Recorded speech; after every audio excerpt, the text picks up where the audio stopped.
السلام علیکم ورحمۃ اللہ وبرکاتہ۔ دوستان عزیز، آپ کا میزبان عمران احمد چیمہ آپ کی خدمت میں حاضر ہے۔ دوستان عزیز، سلسلہ ضیاء النبی صلی اللہ علیہ وآلہ وسلم میں ہم اپنے آج کے موضوع کا آغاز کرتے ہیں۔ بسم اللہ الرحمن الرحیم۔ اور بعض صاحبان نے اپنے جذبہ تجسس کو یہ تھپکی دے کر سلا دیا کہ ان واقعات کی کوئی حقیقت نہیں، بلکہ یہ معجزات محض عقیدت مندوں کے جوش عقیدت کی کرشمہ سازیاں ہیں کہ انہوں نے معمولی اور عادی واقعات کو مبالغہ آمیزی سے اس طرح بیان کیا ہے کہ انہیں خرق عادت بنا کر رکھ دیا ہے۔ جو لوگ تحقیق و جستجو کی خار زار وادیوں میں آبلہ پائی کی زحمت برداشت نہ کرنا چاہتے ہوں، ان کے لیے محفوظ اور آسان ترین یہی طریقہ کار ہے۔ لیکن کیا یہ کسی مشکل کا حل ہے؟ کیا اس سے کوئی عقدہ لا یخل کھل سکتا ہے؟ یہ غور طلب ہے۔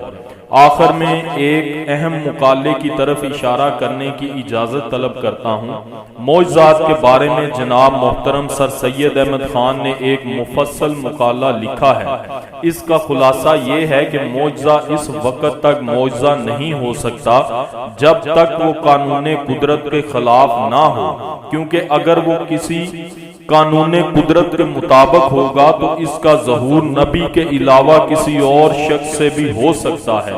اس لیے معجزے کا خلاف قانون ہونا ضروری ہے۔ قوانین قدرت اٹل ہیں، ان میں کسی قسم کی تبدیلی یا رد و بدل کا رونما ہونا قطعاً باطل ہے، کیونکہ نفوس قرآنیہ میں بارہا یہ تصریح کی گئی ہے کہ قانون قدرت میں تغیر و تبدل نہیں ہو سکتا۔ اس لیے ثابت ہوا کہ معجزے کا وقوع باطل ہے۔ آپ نے سید محترم کا استدلال ملاحظہ فرمایا۔ انہوں نے معجزے کی من گھڑت تعریف کر کے معجزے کا بطلان کیا ہے، حالانکہ ہم پہلے بتا آئے ہیں کہ علماء اسلام نے معجزے کی یہ تعریف نہیں کی کہ وہ قانون فطرت کے خلاف ہو، بلکہ معجزہ وہ ہے جو خارق عادت ہو۔ نیز معجزات کو قوانین فطرت کے خلاف کہنے کا دعویٰ تو تب درست ہو سکتا ہے جبکہ پہلے تمام قوانین فطرت اور سن الہیہ کا احاطہ کرنے کے دعوے کو ثابت کر لے، اور جب تک یہ ثابت نہ ہو، اور جو یقیناً ثابت نہیں ہو سکتا، پھر معجزات کو سن الہیہ کے خلاف ٹھہرانا سراسر لغو ہے۔ بہرحال جو شخص اللہ تعالیٰ پر ایمان رکھتا ہے، اس کے قادر و مطلق ہونے کو تسلیم کرتا ہے اور یہ مانتا ہے کہ اللہ تعالیٰ بے بس تماشائی کی طرح اس ہنگامہ خیر و شر کو دور سے بیٹھا ہوا دیکھ نہیں رہا، بلکہ اس کے حکم، اس کی حکیمانہ تدبیر اور اس کے اذن سے نبض ہستی محو خرام ہے، اسے قطعاً ایسے معجزات کے بارے میں شک نہیں ہونا چاہیے جو صحیح اور قابل رسوخ ذریعے سے ثابت ہو چکے ہیں۔ قرآن کریم میں حضور سرور کائنات صلی اللہ علیہ وآلہ وسلم کے اس عظیم ترین معجزہ معراج کو جس مخصوص اسلوب سے بیان کیا گیا ہے، اس میں غور کرنے کے بعد عقل سلیم کو بلا چون و چرا ماننا پڑتا ہے کہ یہ واقعہ جس طرح آیات قرآنی اور احادیث صحیحہ میں مذکور ہے وہ سچ ہے، اس میں شک و شبے کی کوئی گنجائش نہیں۔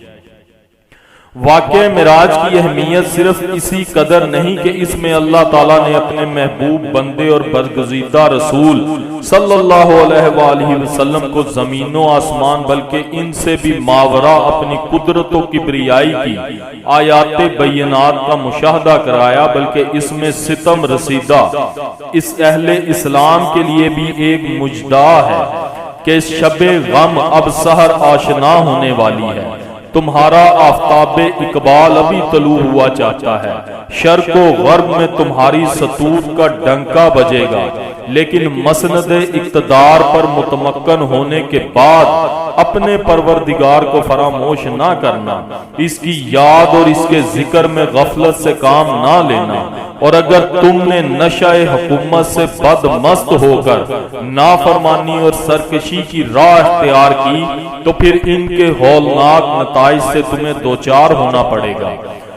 دیکھو، تم سے پہلے بنی اسرائیل کو ہم نے فرعون کی غلامی اور ظلم و ستم سے نجات دی، بحر احمر کو ان کے لیے پایاب کیا، ان کی آنکھوں کے سامنے ان کے جابر دشمن کو سمندر کی موجیں خش و خاشاک کی طرح بہا کر لے گئیں، لیکن جب انہیں عزت و وقار بخشا گیا تو وہ اپنے مالک حقیقی کے احکام سے سرتابی کرنے لگے، اور اس کے انعامات کا شکریہ ادا کرنے کی بجائے انہوں نے نافرمانی اور ناشکری کو اپنا شعار بنا لیا، تو ہم نے ان پر ایسے سنگ دل دشمن مسلط کر دیے جنہوں نے ان کو تباہ و برباد کر کے رکھ دیا اور ان کے مقدس شہر کی اینٹ سے اینٹ بجا دی۔ اس عبرت آموزی کے لیے واقع معراج کے بعد بنی اسرائیل کا ذکر فرمایا۔ نور مجسم صلی اللہ علیہ وآلہ وسلم یمن و برکت سے لبریز اس سفر سے جب واپس تشریف لائے تو سب سے پہلے اپنے سفر کے حالات و مشاہدات سے اپنی چچا زاد بہن حضرت ابو طالب کی صاحبزادی اور حضرت سیدنا علی المرتضیٰ کرم اللہ وجہ الکریم کی ہمشیرہ حضرت ام ہانی کو آگاہ فرمایا، اور انہیں یہ بھی بتایا کہ صبح سویرے وہ حرم شریف میں جا کر اس سفر کے واقعات اپنی قوم کے سامنے بیان کریں گے تاکہ سب کو معلوم ہو جائے کہ میرے رب کریم کی بے کران قدرتوں کی کیا شان ہے، اور اس بندے کا اپنے معبود برحق کے دربار میں کیا مقام ہے۔ حضرت ام ہانی نے ازراہ شفقت حضور کی چادر کا پلو پکڑ لیا اور بولی، اے میرے ابن امم، میں آپ کو خدا کا واسطہ دے کر عرض کرتی ہوں کہ آپ ایسا نہ کریں، اگر آپ نے یہ واقعات انہیں سنائے تو یہ آپ کی تکذیب کریں گے، مذاق اڑائیں گے، اذیتیں پہنچائیں گے۔ سرکار دو عالم نے جھٹکا دے کر اپنا پلو چھڑا لیا اور حرم شریف کی راہ لی۔ سبحان اللہ۔ دوستان عزیز، یہ تھا آج کا موضوع۔ امید کرتا ہوں آپ کے لیے کافی انفارمیٹک اور فائدہ مند ثابت ہوا ہوگا۔ ویڈیو کو اپنے دوستوں کے ساتھ زیادہ سے زیادہ شیئر کیا کریں، کمنٹ کیا کریں اور ویڈیو کو لائک ضرور کیا کریں۔ جو دوست چینل پہ نئے ہیں ان سے گزارش ہے کہ وہ چینل کو سبسکرائب کریں تاکہ ہماری ہر ویڈیو آپ کو سب سے پہلے موصول ہوتی رہے۔ اسی کے ساتھ اپنے میزبان عمران احمد چیمہ کو کل تک کے لیے اجازت دیجیے گا۔ اپنا بہت سارا خیال رکھیے گا، دعاؤں میں یاد رکھیے گا۔ اللہ حافظ و ناصر۔